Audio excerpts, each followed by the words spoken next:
My name is Danny Wilkes, and I'm ready to tell my story.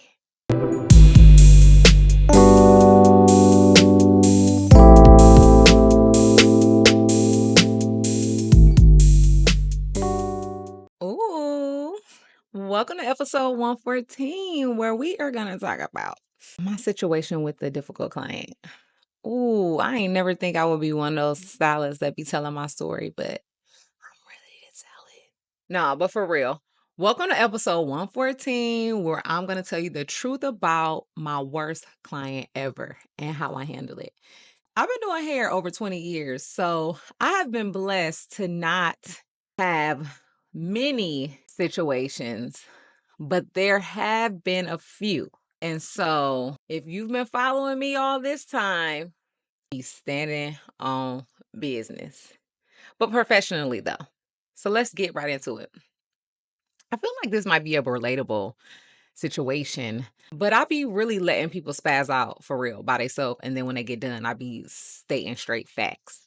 So I had this client book for a sew-in, one of my most expensive services that I offer. And I do preliminary consultation because when you show up for your appointment, I'm going to need my coins. What that looks like, let me paint this picture, is if they want to separately book a consultation, like a virtual consultation where we get on Zoom, then they would go online, pay a fee, and then if they book their service that we talked about, then that fee for the consultation will be credited if it's booked within 14 days. Most people have heard of someone's before, had one before, or pretty know the gist of it. What happens is a client may not need a consultation. They can go directly online to book, and then I would text them after, and we would talk about things like what texture you want, send me some inspiration pics. Do you want color? What length? We'll discuss all that. But I usually do it through text because I need proof of what I said. I need proof that you acknowledge what I said because it is a high value service. And so I want to make sure that everybody is on board. And I'm very thorough. We go through the consultation, we tweak what we need. You then get the appointment book, you pay the deposit.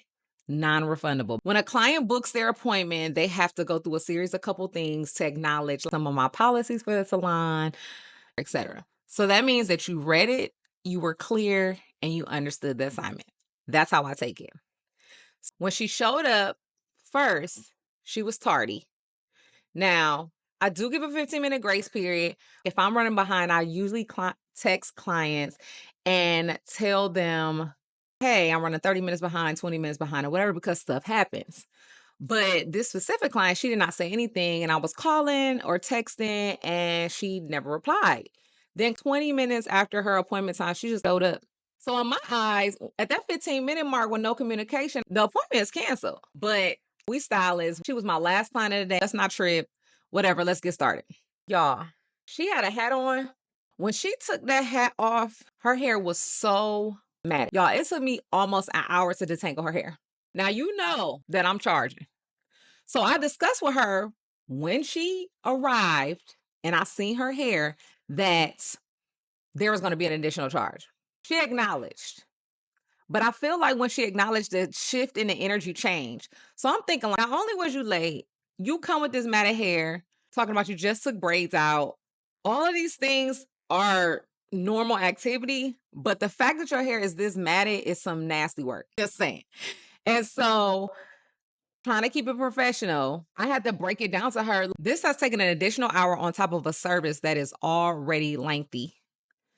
This is what it is. So moving forward, we get through that, do her whole hair, do her sew-in, do her color, do all the things that we agreed in the consultation. Y'all, why at the end she act like she didn't want to pay me for the extra money for the detangling?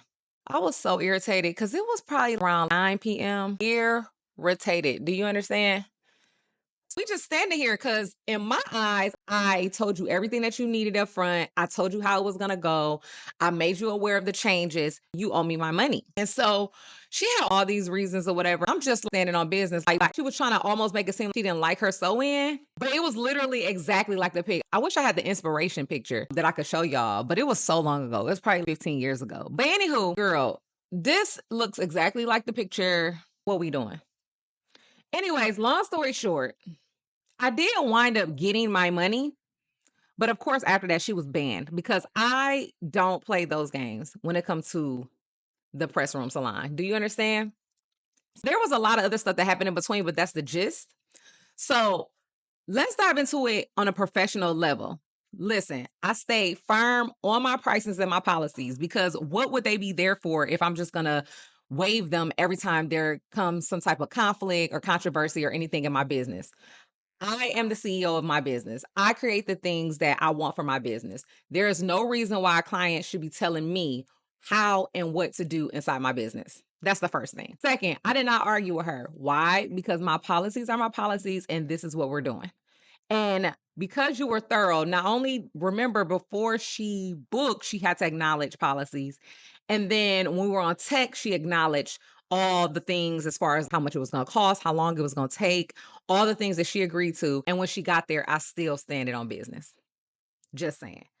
And I kept my composure because I know my worth as a hairstylist and I know my brand and I know that I have tons of clients who abide by all my policies and things and they respect my time just like I respect theirs. So when it be one or two clients in that journey who just are going to do their own thing, there's no need for me to get hype over it. We move on. Updating my consultation process. What I do is once they book and we do that initial consultation, maybe a couple of days out, maybe a week out, because the way my schedule is, you have to book out 2 to 3 weeks for a sew-in.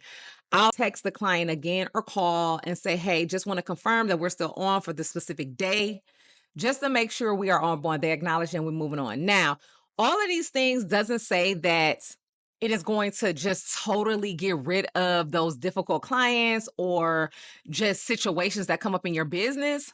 But the point of this whole message is create the policies, stand on them. Create the pricing, stand on it. Create the movement, the aesthetic of your business, stand on it. You cannot let clients bog you down or make you backpedal when you know that if you do, you're not going to feel good about it. If you think clients don't talk, they do. So once you do it for one, then she refers people or she or he refers more people, and then they try to play you too. You see how it's giving finesse stylist, and we don't want that. You have to know what your business is worth and the things that you want for your business. You have to know your worth.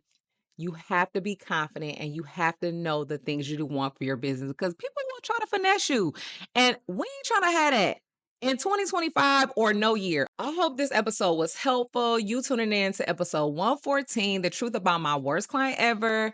It's inevitable. You're going to run across a few, but I need you to understand that your business is supposed to be where it's at. Whatever you have in place is yours. And in 2025, baby, we standing on business. Check out some of my other episodes in the 5-minute podcast. And I do want to warn you that this episode is a little lengthier than 5 minutes, but baby, I had to tell my story. Until next time, ciao, babes.